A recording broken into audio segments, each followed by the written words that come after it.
All right, this is the last episode in the series, and I'm going to kind of push you and challenge you on this one.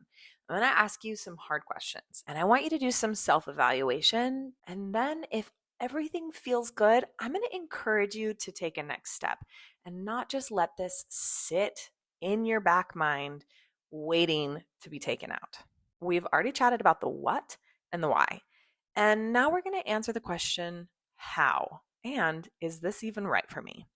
I'm going to talk to you about the advantages and the disadvantages of becoming a marketing and operations assistant. I'm going to tell you how to know if this career fits you and what to do next if you want to test it out for yourself. Let's get into it. Okay, let's start with the good stuff, the exciting stuff. Here are some of the major advantages to becoming a marketing and operations assistant.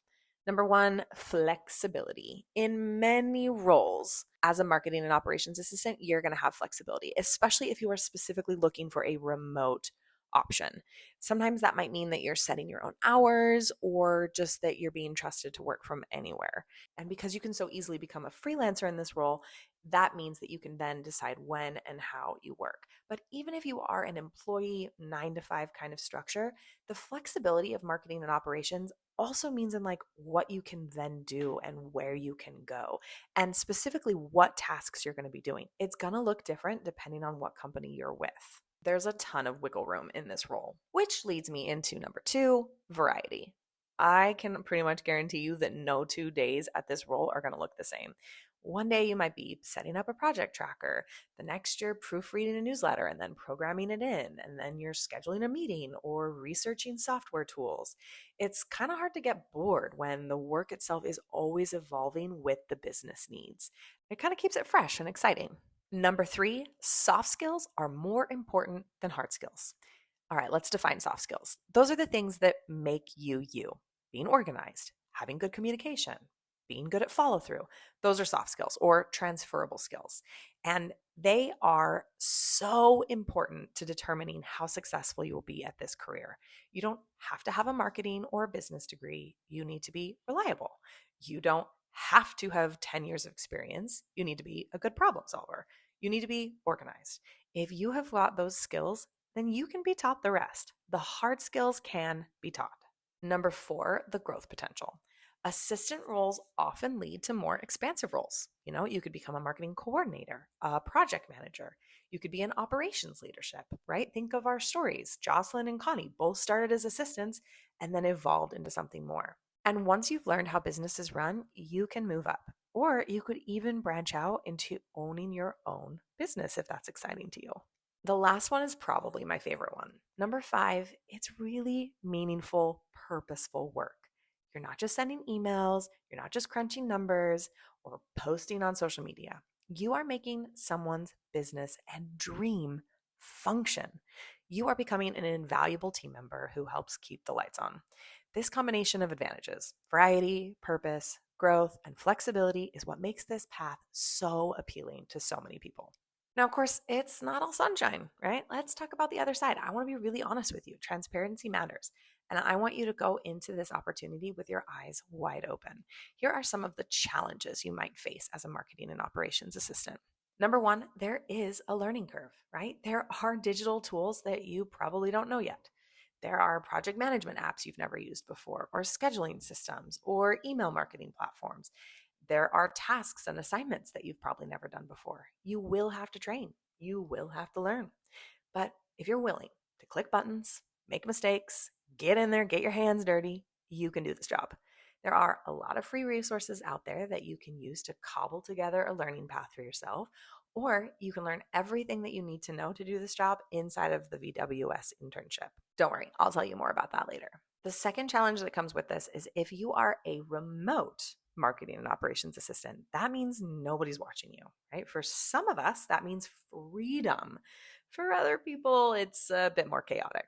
My husband admitted to me the other day that if he had a work from home job, he would accomplish nothing. He said he would just binge Netflix shows all day. And that's totally fine. He knows that about himself. He goes into an office instead. He knows he doesn't have the skills to work virtually, and that's okay. So it is important for you to really ask yourself, do you have the self management to be organized and stay on top of your deadlines if you are working in a virtual role like this? If you don't, maybe it's not the right path for you. But if you do, then I think that you can really be successful. The third challenge you might face is that sometimes it's clear as mud what exactly it is that you're being asked to do. When you are working with smaller businesses in particular, you're going to have to learn to be kind of scrappy, right? You might hear them say, "Hey, can you help me with this?" And then you're going to have to figure out the how. If you like that, if that's exciting, then this is a really excellent opportunity. And that's part of what keeps it interesting. But it does take adaptability, and you do have to be willing to Google things and figure it out, right? So, as long as you come into a position with a solid foundation of skills and knowledge, you'll be fine. You have to teach yourself how to fish. And the last challenge that I will say people often come up against, especially when working remote, is that communication can be tricky. Remote work in particular relies on written communication. Think Slack messages, emails, notes, texts. And if you struggle to communicate clearly in written form, then it might be a tricky career path for you.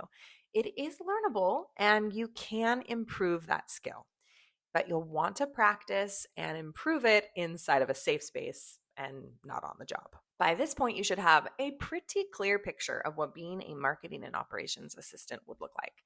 And so it's time to ask yourself some hard questions. I want you to evaluate if this is the path for you. Now, I've included these questions for you in the worksheet guide. And so if you haven't already printed it or pulled it up, you might want to pause this audio and grab that now. It's just kind of nice to be able to really sit and reflect on these questions. And if you need to, jot down some thoughts. Okay, are you ready? All right, I want you to ask yourself these questions. And it could be a yes, a no, or a maybe, but just be as honest as you can. Here we go. Can I help others stay organized and bring structure to someone else's chaos? Number 2, am I comfortable learning new software and skills, even if it's a little intimidating at first? Number 3, do I love that dopamine hit of checking things off of a list and seeing projects move forward? Number 4, can I manage my time without constant supervision? And finally, do I value the advantages and opportunities about being a marketing and operations assistant enough to put up with the challenging bits? If you said yes to most of those, there's a good chance that you would thrive in this role. And if you didn't say yes to most of them, then honestly, that's great too. It means you've got your answer. And now you can spend your energy pursuing another opportunity. Look, you're listening to this audio not because you're trying to force yourself into something. You're trying to figure out if this is the right path for you. This is all about discovering whether your natural strengths already align with an in-demand job. We're nearing the finish line. Now that you know if this is the right path for you, let's talk about the practical next steps.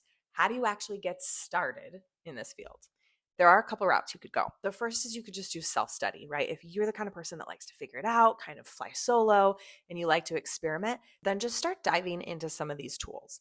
Google Workspace, Asana, Trello, ClickUp, Canva, maybe even get access to a simple email platform like Kit. Maybe you want to play around with some different blogs. Most of these softwares do have free trials too, so you can play around without having to pay. The idea is to get in there and get your hands dirty.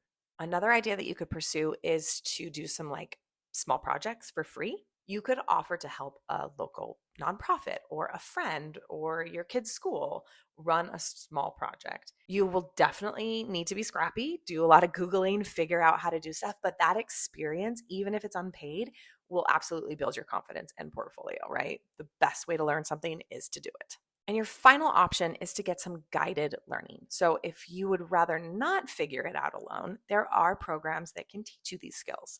I know that there are online courses out there that will teach you individual portions of this field. Like you will definitely be able to find a course that focuses on being a social media manager, right? That's one part of being a marketing assistant. Or you'll be able to find one that's about project management. Another one that teaches automation, right? So these are all of the little skills that you can then piece together. And then you'd have a pretty good idea of how to be a marketing and operations assistant.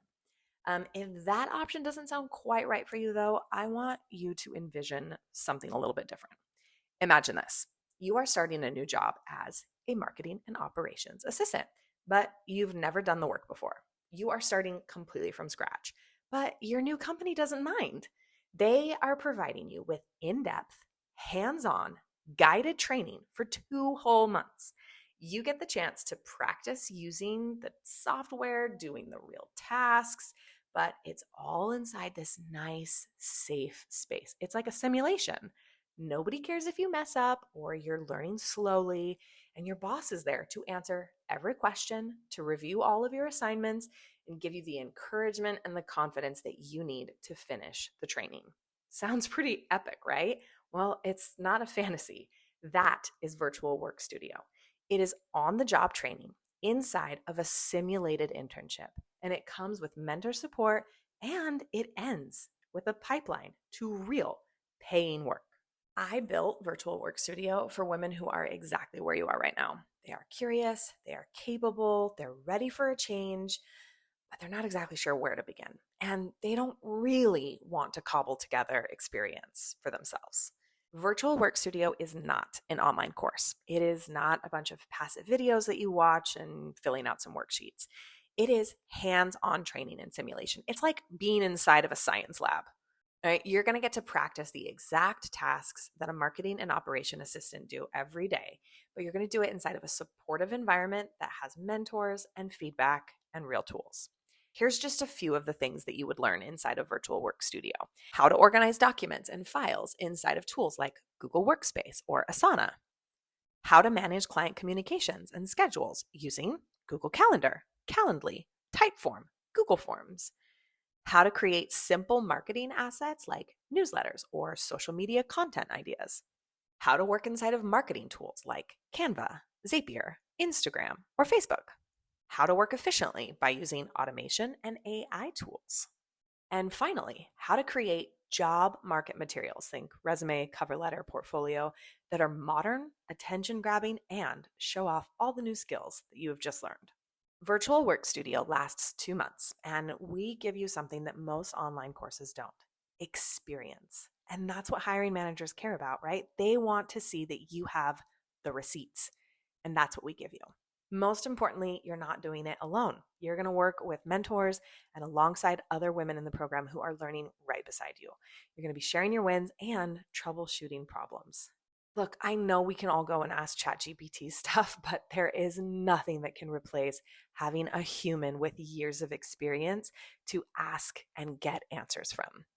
Our graduates go on to do everything from working with us inside of our agency, or being an employee at a company, or even starting their own freelance business, whatever works for them and their lives. It's like the best new employee onboarding you could ever imagine. If you would like to learn a little bit more, or you're even just ready to go, you can check out more of the details at virtualworkstudio.com. We also included the link for you inside of your worksheet.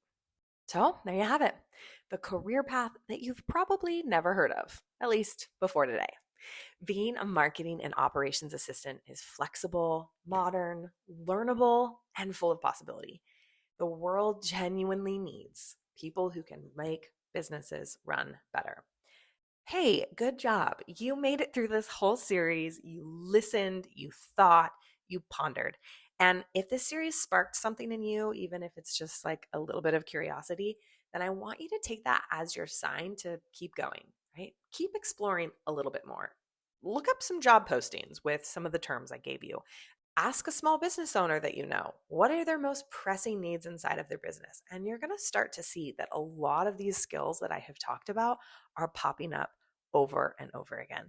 If you're ready to go all in and you want the structure and support while you're pursuing this, you know where to find me. Thanks for learning with me today. Of course, if you have any questions, we will include our contact information on the worksheet as well. Bye.